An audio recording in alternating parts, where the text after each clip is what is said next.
ওম শান্তি। বাবার শ্রেষ্ঠ রুহানি রত্ন বাচ্চারা। চলুন আজ আমরা সবাই মিলে বাবার মিষ্টি মুরলির গভীর পয়েন্টসগুলো এই সুন্দর ছবিগুলোর সাহায্যে রিভাইজ করি, যাতে বাবার স্মৃতি আমাদের হৃদয়ে আরও সহজে বসে যায়। আজকের সাকার মুরলির শিরোনাম হল মিষ্টি বাচ্চারা। এখন ঘরে ফিরে যেতে হবে, সেই জন্য দেহসহ দেহের সকল সম্বন্ধকে ভুলে মামেকাম স্মরণ করো আর পবিত্র হও। দেখুন বাবা কত ভালোবাসা দিয়ে আমাদের ডাকছেন। তিনি শুধু মনে করিয়ে দিচ্ছেন যে আমাদের ঘরে ফেরার সময় এসে গেছে, আর তার জন্য একটাই উপায়, এই দেহ আর দেহের সব পুরনো সম্বন্ধ থেকে মন সরিয়ে শুধু এক বাবাকে স্মরণ করতে হবে আর পবিত্র হতে হবে। বাবা না আমাদের আত্মার অবস্থা বোঝানোর জন্য একটা খুব সুন্দর আর সূক্ষ্ম উদাহরণ দিয়েছেন। তিনি আমাদের আত্মাকে একটা সূচের সাথে তুলনা করেছেন, যার ওপর দিয়ে অনেক সময় গেলে ধীরে ধীরে জং ধরে যায়। আচ্ছা, এই জংটা কি? এই জং আর কিছুই না, আমাদের আত্মার ওপর জন্মান্তরের জমে থাকা অপবিত্র সংস্কার, আমাদের বিকর্মের বোঝা। এই জংই তো আত্মাকে একদম ভারী আর তমপ্রধান করে দিয়েছে, আর তার আসল যে শক্তি সেটাকে কমিয়ে দিয়েছে। ভাবুন তো, যখন আমরা প্রথমেই সৃষ্টিতে এসেছিলাম তখন আমাদের আত্মা ছিল একদম পবিত্র, ঠিক যেন একটা চকচকে নতুন সূচ। কিন্তু তারপর জন্মান্তরে চক্করে, বিশেষ করে দাপর কলিযুগে বিকারের বশবর্তী হয়ে আত্মার ওপর একটু একটু করে জং জমতে শুরু করে। আর এখন কলিযুগের একদম শেষে এসে আত্মাটা পুরো জং ধরা, মানে তমপ্রধান হয়ে গেছে। তো এখন প্রশ্ন হল, আত্মার এই যে এত গভীর জং, এটা সরানোর উপায়টা কি? কে আমাদের আবার আগের মতো পবিত্র আর চকচকে করতে পারে বলুন তো? বাবার খুব সহজ অথচ সবচেয়ে শক্তিশালী উপায়টা বলে দিয়েছেন।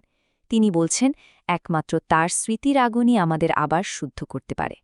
ঠিক যেমন আগুন দিয়ে জং ধরা লোহাকে বা ভেজাল সোনাকে খাঁটি করা হয়, ঠিক তেমনি বাবার শ্রীমরণের যে যোগ আগুন, সেটা আত্মার ওপর জমে থাকা সমস্ত পাপের জংকে পুড়িয়ে ছাই করে দেয়। আমরা যত বেশি বাবার শ্রীমরণে থাকব, ততই আমাদের আত্মা তার আসল শতপ্রধান স্বরূপে ফিরে আসবে। বাবা আমাদের সৃষ্টির দুটো যুগের পার্থক্য কত পরিষ্কার করে বুঝিয়েছেন।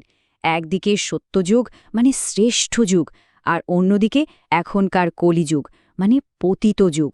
সত্যযুগে সবকিছুই ছিল শতপ্রধান, মানে একদম পবিত্র আর শক্তিশালী, আর এখন এই কলিযুগে সবকিছুই তমপ্রধান হয়ে গেছে, মানে অপবিত্র আর শক্তিহীন। আসুন এখন আমরা মন দিয়ে আজকের জন্য বাপদাদার দেওয়া বিশেষ বরদান আর স্লোগান শুনি। এগুলো তো বাবার তরফ থেকে আমাদের জন্য প্রতিদিনের শ্রেষ্ঠ উপহার। আজ বাপদাদার বরদান হল, কলিযুগী দুনিয়ার দুঃখ অশান্তির সিন দেখেও সদা সাক্ষী এবং অসীমের বৈরাগী ভব। বাবা বলছেন, এই পুরনো দুনিয়ার দুঃখ কষ্টের খেলা দেখে একদম ঘাবড়ে যেও না, শুধু সাক্ষী হয়ে দেখো। মনে রেখো, যখন দুনিয়ার জন্য হাহাকার, তখন কিন্তু আমাদের জন্য জয় জয়কার। এই সাক্ষী ভাবটাই আমাদের এই পুরনো দুনিয়া থেকে অসীমের বৈরাগী করে তুলবে, আর আমাদের স্থিতি একদম অচল থাকবে।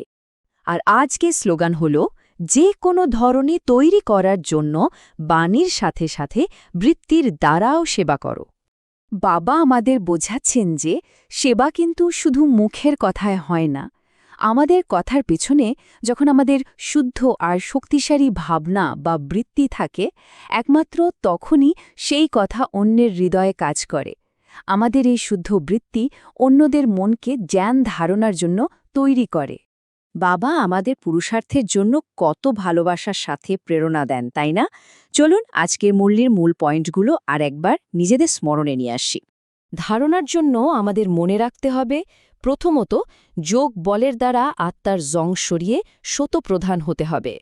দ্বিতীয়ত নিজের বুদ্ধিকে জ্ঞানের পয়েন্টস দিয়ে ভরপুর রেখে সেবা করতে হবে। আর তৃতীয়ত সাক্ষী হয়ে এই কলিযুগের অন্তিম খেলা দেখতে হবে, কোনো কিছুতে প্রভাবিত হওয়া চলবে না। বাবার হৃদয় সিংহাসনে বিরাজমান সকল প্রিয় বাচ্চারা, আশা করি বাবার স্মরণের এই ছোট্ট ঝলক আপনাদের আজকের পুরুষার্থে অনেক সাহায্য করবে। যদি এই স্মৃতি আপনাকে বাপদাদার আরও কাছে নিয়ে যেতে পেরে থাকে, তাহলে অনুগ্রহ করে এই ভিডিওটি লাইক করুন এবং অন্যান্য রুহানি ভাই বোনেদের সঙ্গে শেয়ার করুন, যাতে তাদের পুরুষার্থেও এটি সহায়ক হয়। ওম শান্তি।